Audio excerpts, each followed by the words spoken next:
안녕하세요. 오늘 아주 제대로 내동매매했습니다. 시즌이 급등하니까 곧장 매수부터 하려고 합니다. 잘한 점은 200만원만 진입하려고 한 것입니다. 매수할 때 이미 내동매매라는 걸 인지하고 있기 때문입니다.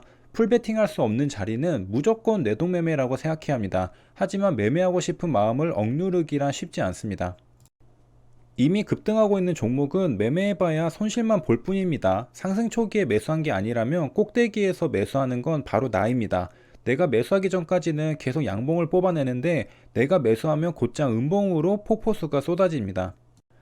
매매할까 말까 계속 고민을 합니다. 차라리 추세가 꺾여서 음봉이 떨어지면 마음을 접을 수 있는데 내가 매수하기 전까지는 신기하게도 계속 양봉을 뽑아냅니다. 그래서 안 보려고 해도 볼 수밖에 없으며 처음에는 언제까지 양봉이 나올까 지켜보던 심리가 이대로는 안 되겠다, 나도 빨리 매수해야겠다는 심리로 바뀝니다. 그리고 매수하는 딱 그 지점에서 폭포수가 나오죠.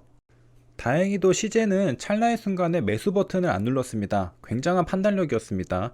61,600원 호가에 매수세가 들어오는데 전부 소진시키지 못하는 걸 보고 싸움을 느끼고 매수를 단념합니다. 가장 베스트는 애초에 놓아주고 매매를 하지 않는 겁니다. 하지만 내동매매를 한번 참았다는 점에서 그나마 잘했다고 평가할 수 있습니다. 진단키트주는 양봉의 매수가 아니라 조정 후 눌림의 매수하기로 결심합니다. 하지만 이 결심을 끝까지 유지할 수 없었죠. 재앙의 시작이었습니다. 그렇게 시간이 흘러 11시가 됩니다. 눌림 매수를 생각만 했지 실제로는 눌림을 놓쳤습니다. 아까웠죠. 하지만 따라붙지 않고 잘 참았습니다. 그런데 전고점을 돌파하고 나니까 이제는 버틸 수가 없었습니다. 지금이라도 매매를 해야겠다고 생각했죠. 한번 상승하고 나서 매수하면 안 됩니다. 알면서도 잘 안 고쳐지죠. 고칠 때까지 반복해서 복귀하고 반성할 수밖에 없습니다. 고쳐질 때까지 하겠습니다. 항상 전고점을 돌파하고 나면 매수하고 싶어지죠. 조정해서 기다리고 있다가 출발하면 매수해야지 상승하고 난 그 가격대에서 곧장 매수하려고 하면 낭패를 봅니다. 조정을 거칠 때 그 지루함을 견딜 수 없는 게 문제입니다. 조정을 거치고 있을 때 10분이고 1시간이고 기다릴 줄 알아야 합니다. 그런데 기다리지 못하니까 상승하는 걸 보고 잽싸게 따라붙으려고 하는 건데 그러면 손실봅니다.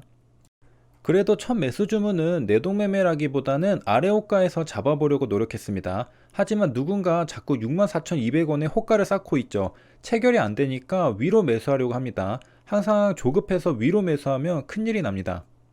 매수하고 나서 시원하게 치고 나가지 못하고 지지부진하다가 매도세로 인해 호가가 밀려버립니다. 투매가 나오면서 폭포수가 나옵니다. 아, 낚였네요. 매수 호가를 자꾸 쌓는 걸 보고 지지해준다는 시그널로 생각했습니다. 하지만 차트 자리가 이미 상승한 다음이라 저항 매도를 먼저 생각해야 하는 자리였습니다. 그렇게 마이너스 2% 가까이나 물려버렸습니다. 빨리 손절치지 못하고 미련이 남아 버티니까 이런 참사가 벌어졌습니다. 이때 내 자신한테 너무 화가 났습니다. 왜 처음 계획처럼 기다리다가 눌림에서 매수하지 못하고 돌파하고 낚시하는 고점에서 매수했느냐고 자책했습니다. 투매가 나오니까 심리적으로 못 버티고 마이너스 3% 손절을 해버립니다.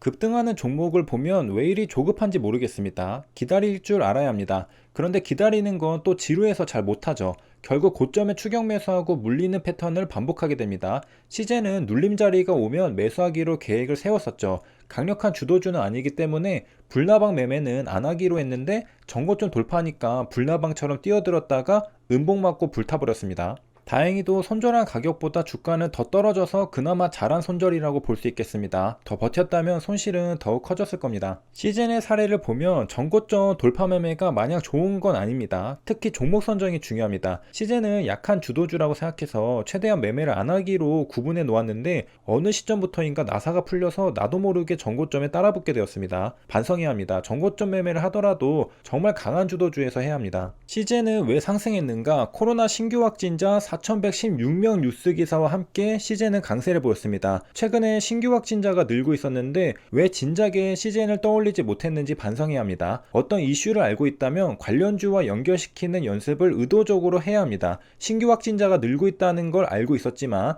시젠과 연결시키지 못했기 때문에 뒤늦게 발견하게 되었고 수익을 볼 수 없었습니다. 시젠의 제품은 대표적으로 C플렉스가 있습니다. C플렉스는 일반적인 PCR 기기를 이용하여 증폭이 모두 이루어진 후에 전기용동으로 유전자의 길이를 분석합니다. 어떻게 전기용동으로 유전자의 길이를 분석할 수 있을까요? 어떤 유전자는 짧고 어떤 유전자는 길고 어떻게 알 수 있는 걸까요? DNA는 전기용동 시 분자량에 따라 그 위치가 정해진다고 합니다. DNA의 크기에 따라 위치가 결정된다고 하죠. DNA의 길이가 길어지면 분자량이 커집니다. 이런 원리를 이용하면 DNA 길이가 짧은 것과 긴 것을 구분할 수 있습니다. 분자량이 클수록 DNA 길이가 긴 것이고요. 분자량이 작을수록 DNA 길이가 짧은 것입니다. 그런데 DNA는 종류마다 염기 서열이 다를 수가 있잖아요. 그런데 분자량이 크다고 길이가 길다고 결론 내릴 수 있을까요? 그건 각 염기의 분자량이 같다고 가정하고 대략적으로 계산하면 일반적으로 그 계산이 맞다고 보기 때문입니다. 염기는 GATC 4개입니다. 물론 그 크기는 조금씩 다릅니다. 똑같지 않죠. 하지만 각 염기의 분자량이 같다고 가정하고 대략적으로 계산하면 얼추 맞출 수 있다는 의미입니다. 그러므로 정리하면 다음과 같습니다. DNA 전기연동 시